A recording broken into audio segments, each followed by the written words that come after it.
Halo teman-teman, selamat datang di Sudut Koma. Gue Lebih Kurniawan dan hari ini gue mau ngebahas satu buku fantasy anak, yaitu The Golden Compass karya dari Philip Pullman.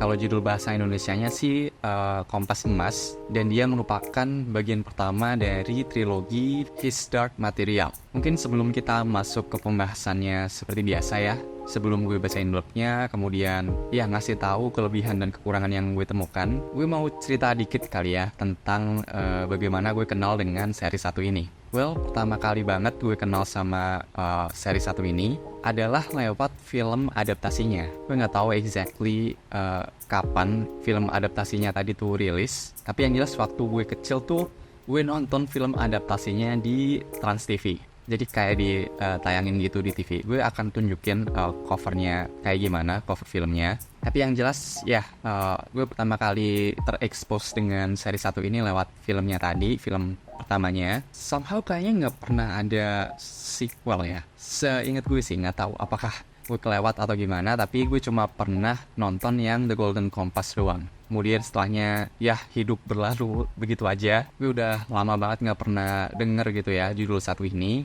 Sampai kira-kira waktu zaman gue awal-awal kuliah, gue tuh ketemu sama buku satu ini, seri satu ini tuh di Gramedia. Terus baru ngeh lah, oh ternyata series The Golden Compass ini dari buku. Tapi for some reason, meskipun gue pengen banget baca bukunya ya, gue nggak beli seri satu ini dulu. Nggak tahu kenapa, mungkin karena budget ya. Ya masih kuliah lah, masih berdarah-darah kalau buat jajan mah. Terus beberapa tahun setelah ya punya tabungan sendiri lah, gue tuh pengen untuk beli seri satu ini kan. Karena gue pengen nostalgia tontonan gue waktu kecil dulu. Pengen baca versi novelnya. Nah sayangnya waktu gue pengen beli dan gue cari di websitenya Gramedia, udah nggak keluar bukunya. Hari ini gue bisa bikin video pembahasannya pun gara-gara gue baca buku yang versi e-booknya di aplikasi Ipusnas. So jadi kalau kalian penasaran nanti bisa meluncur aja ke sana, bisa baca bukunya secara gratis dan legal. Dan ya mungkin itu sih untuk prolog video inilah tentang bagaimana gue kenal sama seri satu ini, kenapa gue penasaran, karena salah satunya nostalgia masa kecil tadi. Dan ya finally gue udah baca bukunya dan hari ini pengen gue bahas sama kalian. Oke, kita masuk ke blurb-nya dulu. Seperti biasa, gue akan bacain yang di Goodreads, The Golden Compass atau Kompas Emas. Blurb-nya tuh kayak gini. Ketika temannya, Roger, lenyap, Lyra dan Demon-nya, Pantaleimon bertekad menemukannya. Pencarian itu membawa mereka ke alam utara yang dahsyat, muram tapi menakjubkan. Tempat beruang-beruang berbaju besi menguasai dunia es, dan ratu-ratu penyihir berterbangan di langit yang membeku, dan tempat sekelompok ilmuwan melakukan eksperimen mengerikan. Lyra berhasil melalui berbagai kengerian ini, tapi sesuatu yang lebih berbahaya menunggunya, yang tak pernah terbayangkan olehnya. So itu untuk blurb singkat di belakang bukunya. Sebenarnya kurang cukup menjelaskan ya.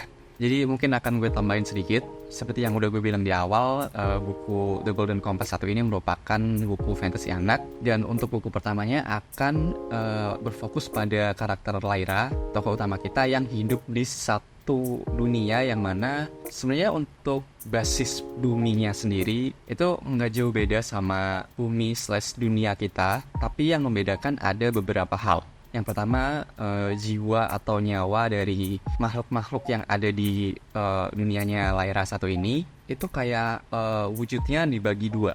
Jadi ada kitanya itu sendiri dan demon. Tulisannya daemon tapi bacanya demon. Dia semacam hewan gitu, dan kalau kita kayak belum dewasa gitu, demon kita tuh bisa berubah-ubah bentuk.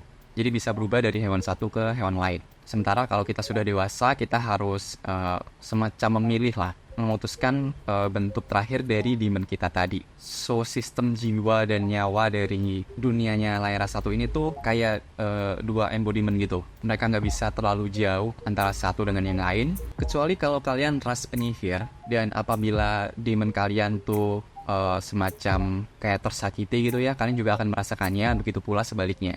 Itu berlaku untuk semua makhluk yang ada di semestanya dia, kecuali untuk bangsa beruang di utara. Di semesta ini juga ada satu aspek yang di framing dia tuh misterius dan kayak disembunyikan gitu ya, yaitu debu atau dust. Berbeda dengan dust yang ada di dunia kita ya tentunya. Tapi ada satu zat misterius yang dinamakan dust tadi di semestanya Lyra, tidak boleh disebutkan dan ya rahasia banget lah. Cerita akan dimulai dari Lyra yang tinggal di Oxford dan dia tuh tipe-tipe anak yang nakal yang suka berkeliaran, suka explore gitulah. Dan dia bersembunyi di satu ruangan yang dia tuh dilarang masuk, kemudian harus tetap berada di sana karena akan ada rapat besar dan rahasia di ruangan itu gitu yang akan bersinggungan dengan eksperimen misterius di utara, kemudian bersinggungan dengan dust tadi, kemudian ada dunia paralel yang muncul di Aurora, kayak gitulah. Ada berbagai rahasia besar yang si tokoh Lyra ini nggak sengaja tahu. Kemudian di sisi lain ada sebuah kejadian misterius di mana banyak sekali anak-anak yang diculik dan ya hilang gitu. Patternnya tuh cuma anak-anak doang yang diculik, yang mana akan menjurus ke satu kesimpulan bahwa yang disasar adalah manusia-manusia yang demonnya masih bisa berubah. Nah, kasus penculikan tadi tuh akhirnya berbuntut pada satu kejadian di mana temannya Lyra ikut terculik. Dan finally Lyra memutuskan untuk berpetualang untuk mencari temannya tadi gitu. Nah, perjalanannya Lyra tadi akan menuntunnya ke sebuah rahasia dan asal-usul dari keluarganya sendiri, kemudian hal-hal besar yang dia tidak sengaja dengar tadi. Dan dalam perjalanannya satu ini, Lyra akan memegang sebuah alat yang dinamakan alethiometer atau the golden compass. Ini merupakan sebuah alat yang bisa tell the truth gitu. Simply kalian bisa nanya apa aja sih, dan alethiometer akan entah menjawab pertanyaan itu, mengungkapkan sebuah kebenaran ataupun possible future juga bisa. Tapi yang jelas alat ini dibekalkan oleh salah satu petinggi di Oxford ke Lyra. Mungkin karena dia tahu bahwa perjalanannya tokoh Lyra akan sangat berbahaya dan dia udah merawat Lyra dari kecil dan sebagainya. Dan dia tuh menyuruh agar si Lyra menyembunyikan alat ini untuk dirinya sendiri gitu. So itu sih untuk blurbnya, kemudian setup ceritanya kayak gimana, awal konflik yang akan menggerakkan cerita tuh kayak apa, dan selengkapnya kalian bisa baca sendiri bukunya. Nah, sekarang kita masuk ke kelebihan yang gue temukan. Yang pertama, gue suka bagaimana The Golden Compass atau series His Dark Material 1 ini tuh masih bisa membedakan diri lah dari berbagai series fantasy anak yang lain. Karena ada banyak banget. Gue sebut lah beberapa, kalau Harry Potter, sihir, akademia gitu. Kemudian kalau Narnia, dunia fantasy di balik lemari. Yang membedakannya dari series lain tuh ada Aslan dan sebagainya lah. Percy Jackson, demigod, perdewa-dewian gitu kan. Nah, kalau His Dark Material tuh lebih ke dunia fantasy yang semacam mengangkat dunia paralel yang juga menghadirkan sebuah device fantasy yang unik terhadap dunianya. Sistem soul-nya tadi juga beda. Dan yang terakhir mungkin dari beberapa cerita fantasy anak yang udah gue baca ya, series His Dark Material ini tuh menawarkan sebuah cerita fantasy anak dengan unsur perjalanan gitu, journey. Nggak cuma sebatas kita masuk ke dunia fantasy ya, tapi benar-benar journey. Si tokoh Lyra tuh dari Oxford tadi akan berpetualang sampai ke utara. So itu sih unsur paling membedakannya itu. Dan gue suka bagaimana series ini masih bisa distinct lah dari judul-judul fantasy anak yang lain. Itu kelebihan pertama. Yang kedua, dunianya kaya banget, baik dari segi makhluk-makhluk yang ada di jalannya, budayaan, dan sebagainya. Device-device, baik itu dari mulai yang alat, sampai kendaraan, sampai apapun itu juga kaya banget sih di buku satu ini.